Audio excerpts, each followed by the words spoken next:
Bye bye, Auden Tate. It's Who Daily Skip.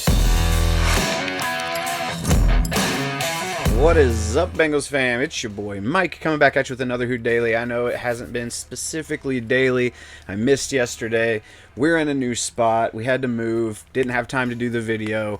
I'm in Palm Springs right now. Pretty awesome little RV resort where I can hit some hot springs, which is what I'm going to do right after I film this video. And but I wanted to get with you guys. Not a whole lot going on in Bengals news today. Check out my mock draft from Friday, by the way, though, if you haven't seen it yet. Pretty good stuff. It's officially mock draft season on the channel. You guys are going to see a lot of mock drafts going around. None better than mine. I'm the draft guy, I promise. Last couple years have been pretty easy to predict who the Bengals are going to draft first 2 rounds. Just saying. Anybody who thought it was going to be anybody other than Jamar Chase had to eat a bunch of crow this year. That didn't include me. Thank you! I was all over Jamar Chase. Obviously, everybody was all over Joe Burrow. It was always going to be like that. I think the Bengals lucked out in getting having the opportunity to then pick up Jamar Chase after he sat out and had sat out the COVID-19 year. Never had a chance to get injured. They got their fresh horses. They're ready to ride. This year, little different. First of all, the obvious problem with trying to figure out who the Bengals are going to draft at 31 is you have to try to project the 30 other teams ahead of them and who they're going to pick, which you can kind of reasonably do. You can take a group of about 40 players and say any of these guys could go ahead of the Bengals, so it's not guaranteed they could be there. And then there's another list just below that of guys that will almost definitely be there.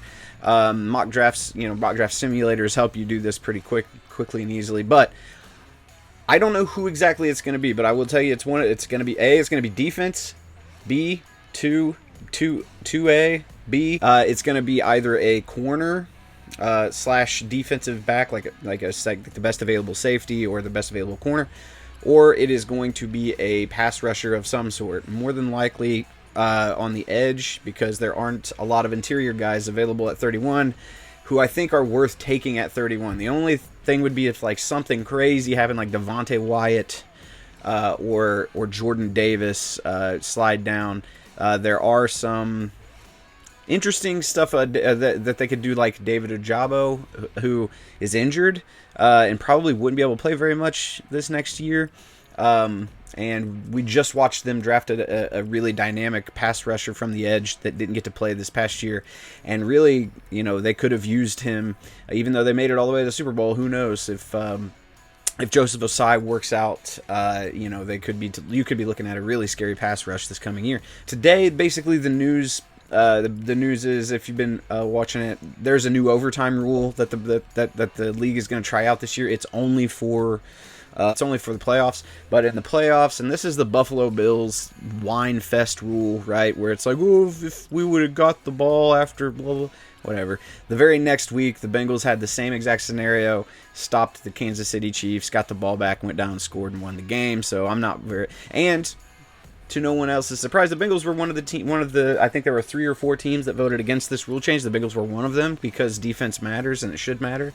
You should be able to get a stop when you absolutely need it to advance in the playoffs. But apparently, we've got we can't miss this potential dynasty that Buffalo's putting together. So we got to change the playoff rules for them. So essentially, the way it works now, if you're in overtime, the team that gets the ball first, if they go score a touchdown, the game isn't over right then and there. The second team will get a possession to try to score a touchdown. Here's where this comes into play, the extra point, right? So if you're the first team that gets the ball in overtime in the playoffs, you go down and score a touchdown. Do you go for 2?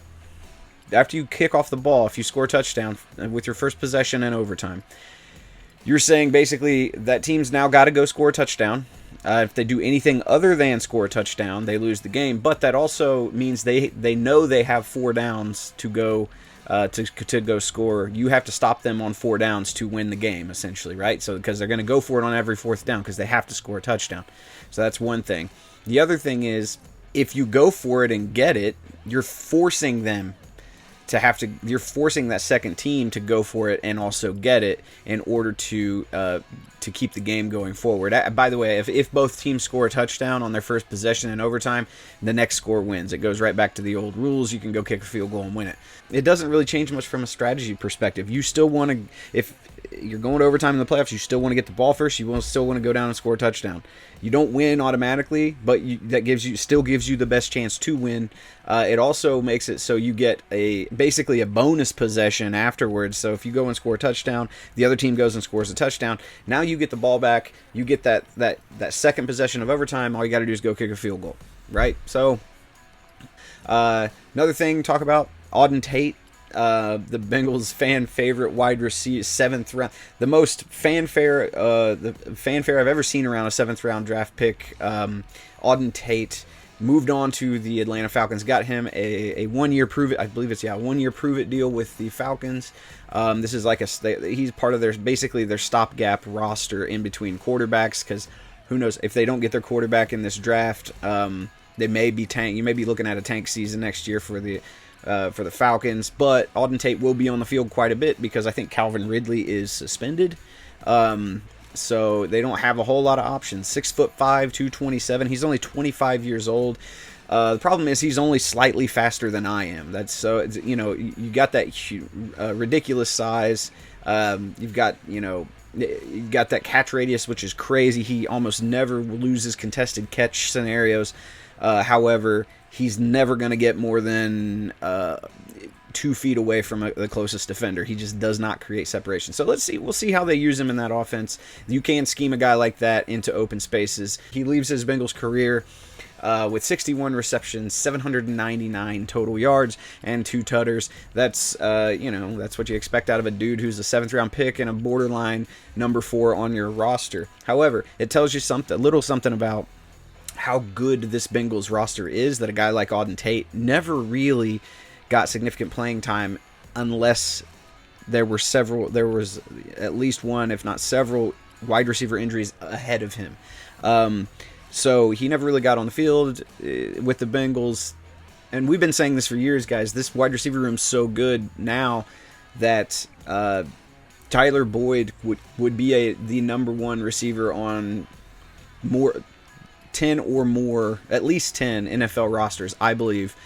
So at least a third of the league are the Bengals' number 3 wide receiver. Their slot specialist on this team would be the number 1 wide receiver for about a third of the league, and their number 2 receiver, T. Higgins, probably for more than half of the league. He would be their number 1 wide receiver. So spoiled for riches at the wide receiver spot. Auden Tate, all the best. I hope he goes and crushes it. Honestly, I hope he goes and kills it in Atlanta. But speaking of wide receivers, Jaylen Ramsey of Jaylen Ramsey fame was talking to Ryan Clark. I believe this is on like a segment or a podcast about his top 5 wide receivers. And it's a huge shock. Guess who's on there? 2 of his teammates, Odell Beckham Jr. and Cooper Kupp. So here's how the list goes according to him. Devontae Adams, Tyreek Hill, Deebo Samuel, OBJ, Cooper Kupp. Now, if you take out the cheese that is having OBJ on this list, OBJ hasn't been a top receiver in this league for about 2 years, 2 full seasons at least, due to injury or the not being able to stay on a team / having to catch passes from Baker Mayfield. Whatever you want to say, he's not been, I don't think, a top receiver in this league. He played well this year. He really did. But that's on an offense where he's not considered the number 1 option. If I remember correctly, I was at the game, the Super Bowl game, where I'm pretty sure Cooper Kupp was the number 1 option the entire time. So yeah, as a number 2 receiver, I guess OBJ is a really, really good receiver, but there is not a world where I take OBJ over Jamar Chase, and I may not take him over T. Higgins. Just saying. That's just me. But, hey, I'm not hating. This is a really good list, and I'd say, and he even admitted Jaylen Ramsey, who got torched several times by not only Jamar Chase but T. Higgins in the Super Bowl. He even admitted, Jamar Chase just outside the top 5, probably going to be in it next year. Spoiler, he should be in it right now, my guy. He torched you, and OBJ is OBJ. You never know what you're going to get with that dude. But you know what? Respect's coming, but winning always brings its own disrespect as well, and you're starting to see that with stuff like betting odds of who's going to go to the Super Bowl, who's going to win the Super Bowl. Devontae Adams, that's a big signing. Does that make you automatically the Raiders more of a favorite to win the Super Bowl than the Bengals? No.